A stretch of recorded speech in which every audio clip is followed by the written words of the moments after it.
ففروا إلى الله إني لكم منه نذير مبين. Baik, kemudian di sini diterangkan oleh penulis rahimahullah tentang dam. Kata beliau, dima'u fil ikhrami khamsatu asya'. Ya. Kata beliau, dam dalam ikhram ada 5. Dam itu saya sudah singgung sedikit tadi ya, bahwa dam itu adalah darah yang dialirkan. Ya. Apakah itu terkait dengan meninggalkan kewajiban atau melakukan sebuah larangan? Nah, itu disebut dam. Ya. Dan dam itu namanya dam, kadang yang disembelih seekor kambing dan kadang yang disembelih seekor unta, tergantung pelanggarannya apa. Ya, makanya di sini diberikan rincian oleh penulis rahimahullah tentang dam. Itu ada 5. Ahaduha, yang pertama damul wajib bitarki nusuk. Yang pertama adalah dam wajib karena meninggalkan nusuk. Apa itu damnya? Wa huwa ala tartib syatun fa in lam yajid fa siyamu asyrati ayyam, thalathatun fil haji wa sab'atun idza raja'a ila ahlihi. Iya. Yang pertama adalah dam, kata beliau, karena meninggalkan nusuk, yaitu secara berurut seekor kambing. Apabila tidak mampu, maka berpuasa 10 hari, 3 hari di musim haji dan 7 hari ketika kembali ke rumahnya. Jadi dam yang dimaksud oleh penulis di sini meninggalkan nusuk, ini ada beberapa bentuk ya. Yang pertama itu adalah dam tamattu. Itu kalau haji tamattu tadi. Ya, itu kan dia pisah ya antara haji dan umrah dengan tahallul. Makanya di situ dia wajib membayar dam. Dan itu disebut di dalam ayat, pamastaysara minal hadi. Dia harus menyembelih seekor hadi, yaitu kambing. Faman lam yajid fasiyamu thalathati ayyamin fil haji wa sab'atin idza raja'tum. Siapa yang tidak mampu menyembelih seekor kambing hadiyu, maka dia puasa 3 hari di musim haji dan 7 hari kalau dia kembali ke mana? Ke rumah ya. Baik, itu jenis yang pertama ya dari dam nusuk ini, meninggalkan nusuk. Dan yang kedua itu adalah dam yang dibayar karena dia tahallul dengan umrah. Itu tadi orang yang luput untuk haji, dia tidak dapat Arafah, ketinggalan rukun. Nah, itu kan hajinya sudah tidak syah hajinya. Tapi dia tidak bisa langsung keluar begitu saja, dia harus tahallul dengan melakukan umrah. Nah, pada saat tahallul dengan melakukan umrah itu, maka dia wajib menyembelih seekor kambing. Kalau dia tidak punya seekor kambing, sama, dia puasa 3 hari, kemudian 10 hari di mana? Di negerinya. 10 hari di negerinya. Baik. Jadi itu jenis dam yang dimaksud di sini oleh penulis rahimahullahu taala. Dan jenis dam yang ketiga itu terkait dengan meninggalkan kewajiban-kewajiban tadi. Ya, kalau misalnya dia tidak ihram dari miqat, dia menyembelih seekor kambing.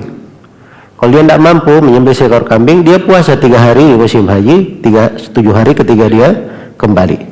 Jadi dam yang pertama yang disebut oleh penulis ini ada berapa jenis? Ada 3. Tamattu, terus yang kedua dam untuk tahallul karena dia ketinggalan haji, dan yang ketiga dam karena meninggalkan kewajiban. Baik, meninggalkan kewajiban. Kemudian kata beliau rahimahullahu ta'ala, wathani, yang kedua, ad-damul wajib bil halqi wa taraffuh wa huwa ala takhyir syatun aw sawmu 3 ayyam aw tasadduqu bi 3 asa'in ala 6 masakin. Ya. Kata beliau, dam wajib karena bercukur dan melapangkan diri. Ya. Karena bercukur dan melapangkan diri. Nah, itu tadi kalau dia punya udzur ya, dia cukur, punya udzur, dia langgar dari pelanggaran karena memang ada udzurnya, maka dia dikasih fidyah. Damnya itu nama lainnya fidyah. Yaitu dia memilih 3 pilihannya, menyembelih seekor kambing 1, atau puasa selama 3 hari, maksudnya 3 hari berturut-turut. Kemudian yang ketiga bersedekah sebanyak 3 sa' untuk 6 miskin. Kalau sebanyak 3 sa' untuk 6 miskin, berarti setiap orang miskin berapa? Berapa? Setengah sa', 2 mud ya, setengah sa' atau 2 mud. Baik. Kemudian dan ini berdasarkan hadits Ka'ab bin Ujrah radhiyallahu taala anhu. Ya. Atau sebelumnya di dalam ayat dikatakan faman kana minkum maridan aw bihi adan min ra'sihi fa fidyatun min siyamin aw shadaqatin aw nusuk. Itu 3. Siapa di antara kalian yang sakit atau ada gangguan di kepalanya, maka dia bayar fidyah dari puasa atau sedekah atau nusuk. Ya, puasa itu 3 hari berturut-turut. Sedekah itu tadi memberi makan setengah sa'. Dan nusuk artinya menyembelih seekor kambing. Dan itu dipertegas di hadits Ka'ab bin Ujrah yang beliau ada masalah di kepalanya sampai kutu berjatuhan. Ya subhanallah. Maka akhirnya diizinkan untuk mencukur rambutnya dan beliau masih ihram. Maka Nabi berkata kepadanya, "Sum 3 ayyam, puasa kamu 3 hari, au at'im 6 miskina, masakin, atau beri makan 6 orang miskin. Awin suk nasikatan, atau kamu sembelih seekor sembelihan." Baik. Kemudian setelah itu yang ketiga, kata beliau, "Watsalitsu ad-damul wajibu bi ihsar." Fayatahallal wa yuhdi syatan. Ya, ini terkait dengan ihsar namanya. Dam yang wajib karena ihsar. Maka dia menyembelih, bertahallul, kemudian menyembelih seekor kambing. Ihsar itu artinya orang yang terhalangi masuk haji. Terhalangi masuk haji. Seperti kejadian Nabi di Hudaybiyah ya. Nabi dan para sahabat itu sudah mau pergi haji tapi ditahan oleh kaum musyrikin Mekah. Dan perjanjian Hudaybiyah akhirnya membutirkan salah satu poinnya, Nabi dan para sahabat belum boleh haji di tahun itu. Akhirnya Nabi pun bertahallul, ya, dan beliau menyembelih sembelihannya. Nah, itu sudut pendalilan di sini untuk penulis rahimahullahu taala. Kemudian yang keempat, kata beliau rahimahullah, warrabiu ad-damul wajibu biqatlis sayd wa huwa ala takhir. In kana as-saydu mimma lahu mithlun akhrajal mithla minan na'ami aw qawwamahu washtara bi qimatihi ta'aman wa tasaddaqa bihi aw sawma an kulli muddin yawman. Wa in kana as-saydu mimma la mithla lahu akhraja bi qimatihi ta'aman wa tasaddaqa bihi aw sawma an kulli muddin yawman. Ya. Kata beliau yang keempat, dam wajib karena membunuh hewan buruan. Nah, ini untuk hewan buruan ya, yaitu dengan memilih apabila hewan buruan itu memiliki permisalan, dia wajib mengeluarkan hewan yang semisalnya dan mentakwimnya. Jadi misalnya permisalan, dia bunuh merpati. Merpati itu mirip kambing, maka dia sembelih kambing. Itu mirip ada ya.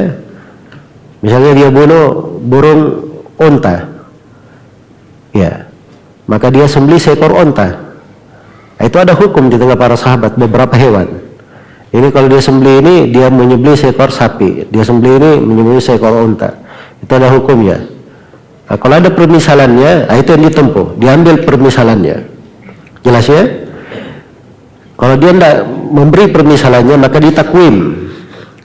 Dia nilai. Misalnya dia menyembelih seekor kambing. Berapa nilai kambing itu? Nah, itu dia beri makanan sesuai dengan nilainya. Terus dia sedekahkan. Kalau dia tidak bisa, maka nilai makanannya itu dihitung mud. Berapa mud hasilnya, dan setiap mudnya dia berpuasa. Kalau misalnya itu hasilnya 20 mud, ya dia puasa 20 hari. Dia puasa 20 hari. Baik, itu kalau hewan itu ada permisalannya. Apabila tidak ada semisal dengannya, hewan buruan itu dikeluarkan nilainya dengan makanan, disedekahkan nilai tersebut dan berpuasa sehari untuk setiap mudnya. Jadi kalau tidak ada semisalnya, itu cuma dilakukan 2 fase saja. Kalau yang pertama kan ada yang semisal dengannya, maka tahapannya ada 3. Pertama, sembelih yang semisal dengannya. Yang kedua, kalau tidak ada yang semisal dengannya, ini dihitung nilainya berapa, itu disedekahkan. Kalau tidak bisa juga, nilai sedekahnya itu berapa mud jadinya. setiap moodnya dia puasa. Ini 3. Tapi kalau tidak ada yang semisal dengannya, maka 2 pilihan. Dia sebut nilainya berapa, sekitar berapa nilainya, itu dia sedekahkan. Nah, kalau dia tidak bisa, tidak punya uang untuk itu, maka dia hitung nilai moodnya berapa. Setiap mood dia berpuasa. Baik, itu yang dirinci di sini oleh penulis rahimahullahu taala. Kemudian yang terakhir, ya, al-khamis, yang kelima, waddamul wajib bil wata wa huwa ala tertib badanah fa in lam yajid fa baqara fa in lam yajid fa sab'un min al-ghanam fa in lam yajid qawwama al-badana washtara bi qimatiha ta'aman wa tasaddaqa bi fa in lam yajid fa sama an kulli muddin yawman. Ya. Ini yang kelima, ya, ini khusus tentang dam melakukan hubungan suami istri. Ya. Kata beliau rahimahullah, dam wajib karena jima, yaitu secara berurut, seekor unta. Bila tidak mampu, seekor sapi. Kalau tidak mampu, 7 ekor kambing. Ya, 7 ekor kambing. Jika tidak menemukan hewan-hewan tersebut, maka dia mentakwim harga unta dan beli makanan sesuai dengan nilainya. Anggaplah misalnya unta harganya 30 juta misalnya. Maka dibeli makanan 30 juta, disedekahkan. Jelas, ya? Kalau dia tidak mampu, bila dia tidak mampu, dia berpuasa selama sehari untuk setiap moodnya. Jadi dia hitung 30 juta itu berapa mood jadinya.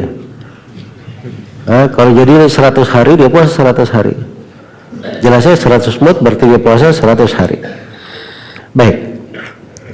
Kemudian kata beliau, haji dan memberi makan. Baik.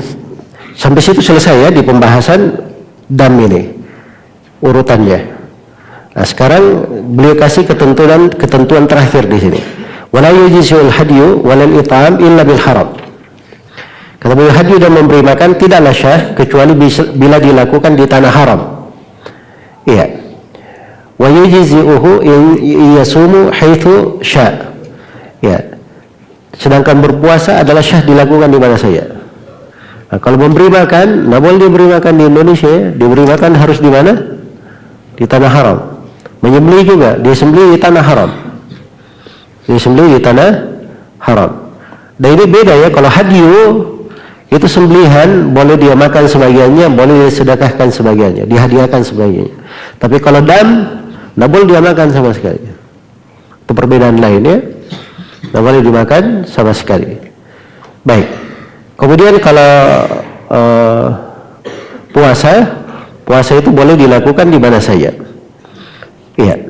Kemudian kata beliau, wala yajuzu qatlu saydil haram wala qat'u syajarihi wal muhill wal muhrim fi dzalika sawa. Tidak boleh membunuh hewan buruan di tanah haram. Juga tidak boleh mencabut pepohonannya. Sebab ini telah syah dari Nabi sallallahu alaihi wasallam larangan-larangan di dalam hal tersebut.